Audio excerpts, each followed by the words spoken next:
नमस्ते दोस्तों और स्वागत है आपका हॉन्टेड हॉस्टल के पार्ट 5 में। पिछले पार्ट में शुराइम और फेरी को हॉस्टल के बेसमेंट में एक पुरानी डायरी मिली थी जिसमें लिखा था, मैं लौट कर आऊंगी, हर वो रूह लेने जो मुझे भूल गई। उन दोनों को ये नहीं पता था कि वो एक ऐसे जाल में फंस चुके हैं जहां से निकलना लगभग नामुमकिन था। डायरी के उस पन्ने ने उन्हें एक नए खतरे की तरफ धकेल दिया था। उन्हें एक धीमी गूंजती हुई फुसफुसाहट सुनाई दी, तुम दोनों मुझे नहीं रोक सकते। बेसमेंट में अब हवा भी अलग थी। हर सांस के साथ ऐसा लग रहा था जैसे कोई उनके और करीब आ रहा हो। फेरी ने टॉर्च की रोशनी डायरी पर डाली। भाई, ये डायरी तो बहुत पुरानी लग रही है, लेकिन इस पर जो लिखा है वो बिल्कुल नया है। देखना, स्याही अभी भी गीली है। शुराइम हैरान था। इसका मतलब है कि कोई आज भी इस डायरी में लिख रहा है, पर कौन हो सकता है? तभी एक पुराने मेटल के दरवाजे के चरमराने की आवाज आई।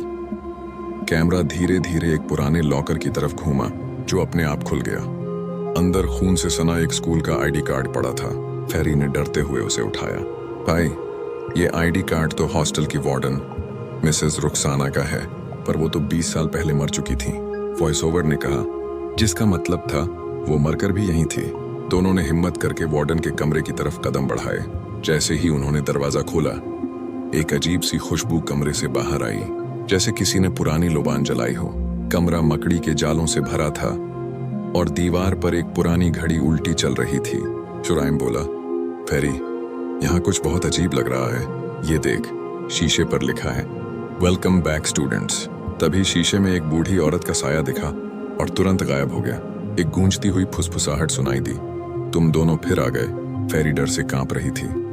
भाई, मुझे लगता है ये बूढ़ी औरत हमें देख रही है, शुराइम ने कहा। उसका कुछ तो कनेक्शन है इस हॉस्टल से, और मुझे लगता है कि ये डायरी उसकी जिंदगी का राज है। अचानक डायरी का एक नया पन्ना अपने आप लिखा जाने लगा। एक भूतिया आवाज गूंजी, मैं रुखसाना इन बच्चों को छोड़ नहीं सकती थी। वो मुझे भूल गए, अब मैं उन्हें कभी नहीं भूलूंगी। और अगले ही पल डायरी से धुआं निकलने लगा। शुराइम और फेरी गलियारे से होते हुए क्लासरूम नंबर 13 के पास पहुंचे। हॉस्टल का सबसे पुराना कमरा, जहां से सब कुछ शुरू हुआ था। फेरी ने पूछा, भाई, ये कमरा बंद